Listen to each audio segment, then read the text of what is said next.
By far the biggest thing to come out of Comic-Con 2019 was the reveal of Marvel's Phase 4 of the Marvel Cinematic Universe. We're getting 5 new movies between the years 2020 and 2021, those movies being Black Widow, Eternals, Shang-Chi and the Legend of the Ten Rings, Doctor Strange in the Multiverse of Madness, as well as Thor, Love and Thunder, as well as now, because of Disney+, we are getting TV shows, which are also included in the phases. The TV shows are WandaVision, Loki, Hawkeye, and The Falcon and the Winter Soldier, as well as What If. Now in this video, I'll go over all 10 of these new releases that we're getting in the next 2 years and rank them for my at least 2 most anticipated products. There were other things like Captain Marvel 2 as well as Black Panther 2. Also Blade was announced, Fantastic Four. There was an X-Men movie that was kind of hinted at, but also Spider-Man 3 and Guardians of the Galaxy Volume 3. There's a lot of other movies. But I just decided to keep it to the Phase 4 because, it's 10 and it's the ones that we know the most about. But in this video, I'm going to be ranking these 10 products, these 10 properties between Black Widow and Thor, Love and Thunder, and all the TV shows and movies in between, ranking them for my least 2 most anticipated based off how much I am excited for these movies. So with that in mind, let's begin this list with number 10.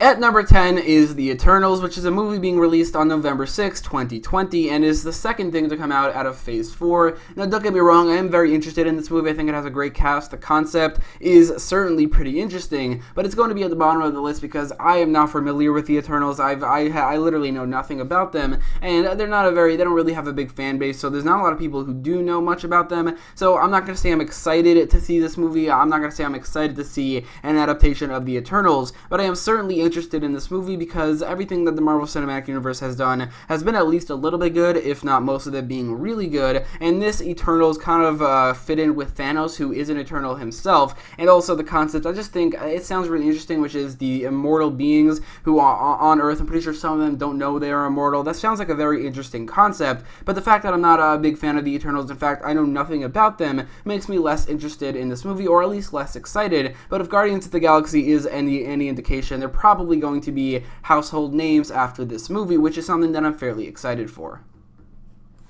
At number 9 is Loki, premiering spring 2021, which is a Disney Plus show. Now, don't get me wrong, I do like Loki, and I know this show is very anticipated because Loki has so many fans, but the reason it's lower on the list, and still, I am interested in this, and it's definitely something that I will watch, but it's going to be lower because I don't think it's very necessary. I think that it didn't really need to exist. It's going to explore the Loki from Avengers Endgame who took the Tesseract and went off to somewhere, and that's the Loki it's going to explore, which I really think that was unnecessary. I think Infinity War was a good end to the character, and this scene was kind of more of a joke than anything, and while I definitely thought it would set up this TV show, I wasn't really a fan of that concept. But still though, I think this show is probably going to be pretty good. Loki is a great character, and this is going to be a send-off to the character, which I think is pretty cool, so I'm definitely going to watch this. I'm definitely at least a little bit excited about it, but of everything coming out of Phase 4, it's one of the things that I'm less excited about compared to everything else.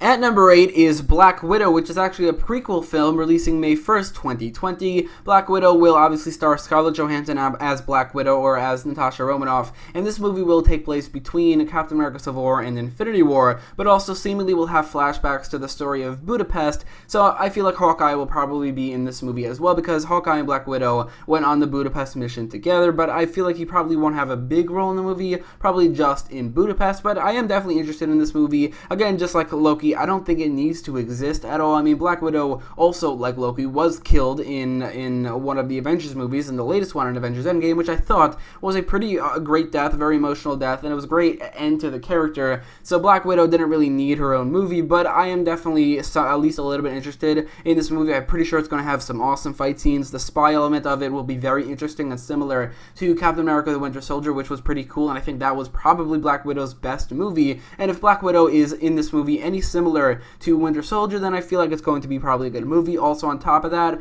Taskmaster is a great villain, and he's the villain of this movie, so hopefully that part of it can be very interesting. But again, out of everything coming out of Phase 4, it's one of the things that I'm less interested in, or at least excited in, compared to everything above it. Number 7 is Hawkeye, which is premiering fall 2021. It's a Disney Plus show, which will see Jeremy Renner's Hawkeye, aka Clint Barton, training a new Hawkeye in Kate Bishop. I think that the show will probably have a little more than that. It's not just going to be Hawkeye training Kate Bishop, but that's going to be that's just the thing we've been told about it, and I think that sounds pretty awesome. Hawkeye was great in Endgame, and to see a continuation of his story and his character will be pretty cool in this show. I think that archery, as for a hero or a character, works so well in fight scenes and could make for a pretty cool TV show that lasts 8 seasons but also has some pretty bad seasons. But obviously I'm talking about Arrow, and by the time Hawkeye premieres, there will be actually 2 years where there's no archery show, so when it comes around, it probably will be pretty cool to see. So I'm definitely pretty excited for Hawkeye.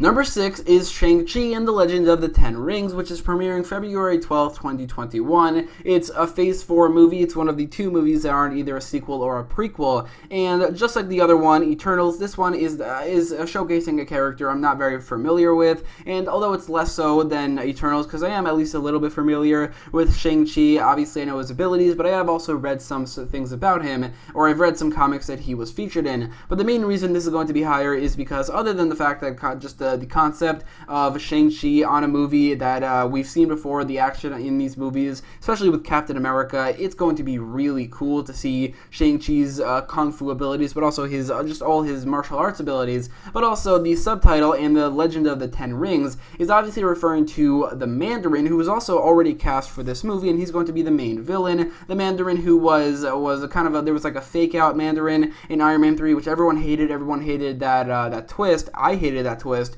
But then there was a one-shot that was released that showed that there was another Mandarin who was the real Mandarin, who didn't like the fact that the Iron Man 3 Mandarin took his name, and that's the Mandarin we're seeing here in Shang-Chi and the Legend of the Ten Rings, which is really exciting. So this movie is going to be a little bit higher on the list, despite the fact that Shang-Chi is not exactly a character I'm familiar with or am a fan of, but hopefully after this movie I will be.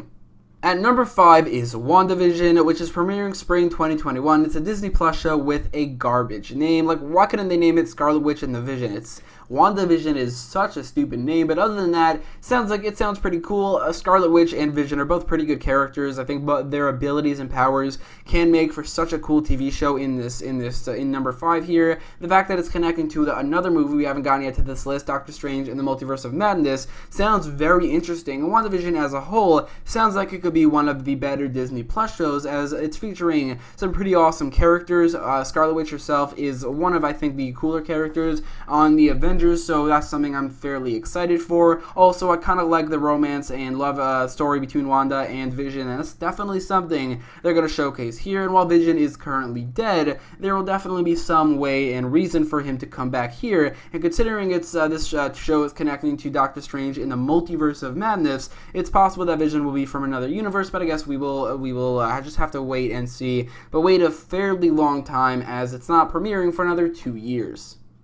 At number 4 is What If, which is premiering summer 2021. It's a Disney Plus show, but also very different to the rest of the things on this list, because not only is it not very connected to the Marvel Cinematic Universe, it's not going to really further the story of anything, and also it's animated, but the reason I'm very excited for it is because it's a very interesting concept. What If will look at some movies in the Marvel Cinematic Universe, look at very key moments, and just change one thing about it, asking the question, what if? For the example they keep on giving is in Captain America the First Avenger, what if Peggy Carter took the Super Soldier Serum instead of Steve Rogers? And they're going to basically look at every single MCU movie and all the key moments and ask the question, what if? It's going to be animated, but also they're bringing back basically every actor from the MCU that they were able to bring back, but it's almost all of them, and they're going to be voicing the roles for these characters, so that sounds to me very interesting. It sounds really exciting. It's such a great idea, and overall, What If is something I'm very, very excited for. It is, again, not premiering for 2 years, but still, I think it's going to be worth the wait. It's going to be a great show. At number 3 is technically the first sequel movie on this list, which is Thor: Love and Thunder, a movie premiering on November 5th, 2021, the sequel to Thor Ragnarok. Now, aside from, again, a pretty stupid name, like Thor: Love and Thunder, it doesn't sound good. Hopefully by the time it comes out, maybe it'll grow on us, but for now, I really don't think it's a good name, but Anyway, this is definitely something I'm very interested in. It's being directed by Taika Waititi, the same director who directed Thor Ragnarok, so that is definitely good. Thor Ragnarok is a great movie. It's really funny and also has a lot of great things about it. So Taika Waititi being brought back is something that is pretty exciting. Also, this movie will feature both Thor and Valkyrie, but also something insane that it's doing is bringing back Natalie Portman after she hasn't been in a movie since 2013. I mean, between 2013 and this, that'll be 8 years of absence from the character, but then they're bringing back Natalie Portman as Jane Foster for this movie, and she will become the female Thor, or the Mighty Thor, which actually sounds pretty cool to me. I think that sounds pretty awesome. So because of all those things, Thor Love and Thunder is a movie I'm fairly excited for, so it's going to be fairly high on this list as well. Number 2 is The Falcon and the Winter Soldier, which is a Disney Plus show premiering fall 2020, which is something I'm very excited for. This will show the Falcon as he becomes the Captain America, but also Bucky, who kind of also maybe wants to be Captain America as well, going on kind of a buddy cop adventure, going up against, for one character, one of the best villains in the MCU, Helmut Zemo, who's being brought back for this show, but also they're making him more comic book accurate, giving him his purple mask, and also it feels like it's going to be more of a physical threat than before, which is something that I'm very, very excited for. All these characters are great. This is going to be, I think, a great show. I love the surrounding world of Captain America, all his sidekicks, and that whole thing there, the legacy of Captain America that this show will explore is something I'm very, very excited for. And not to mention, the interviews for this show will be hilarious, as the back and forth between Anthony Mackie and Sebastian Stan is always really funny. So I'm not gonna lie, that's a small portion of why I'm excited for this. Just the interviews, they're going to be awesome. And I feel like the interviews are probably why this show was created, because Sebastian Stan and Anthony Mackie have such great chemistry, so that will probably work very well for this show. And number 1 is Doctor Strange in the Multiverse of Madness, which is a movie premiering May 7th, 2021. Now, while the MCU in Phase 4 seem to have some movies and TV shows that have pretty stupid names, like WandaVision and Thor Love and Thunder, I think Doctor Strange in the Multiverse of Madness is such a cool name. It's so intriguing. It sounds so cool. This movie will have Doctor Strange going up against Nightmare, and the title going up with that villain sounds so interesting. Scarlet Witch will be a part of this as well, and overall, I think this movie sounds so cool. Not to mention that apparently this is going to be the first scary Marvel movie, so it's going to have a little bit of horror. It's going to have a horror element to it. I love how the MCU just branches out into basically every genre, and this is going to be their first horror movie, and that's something I'm fairly excited for. Overall, Doctor Strange in the Multiverse of Madness is definitely the movie in Phase 4 I'm most excited for, as it just sounds so awesome. I love the title. Doctor Strange is a great character, and it's, I think, about time he's getting a sequel to his movie, because there were 5 years between Doctor Strange and Doctor Strange in the Multiverse of Madness. And while he appeared in other Avengers movies, I feel like he should have gotten a sequel at this point, so I'm glad he's getting one. Not to mention, but this movie is coming out a day before my birthday, so that is pretty cool as well. So that is my list for all 10 movie/TV shows that are coming out in Phase 4 of the Marvel Cinematic Universe. Let me know what your list is in the comments down below. Which of these movies are you least anticipating, but which one of these movies are you most anticipating? And if you like this video, make sure to leave a like, share, and subscribe. Maybe check out other videos that I've made about the Marvel Cinematic Universe. There will be links in the top right corner of the video. But again, if you like this video, make sure to leave a like, share, and subscribe, and thanks for watching.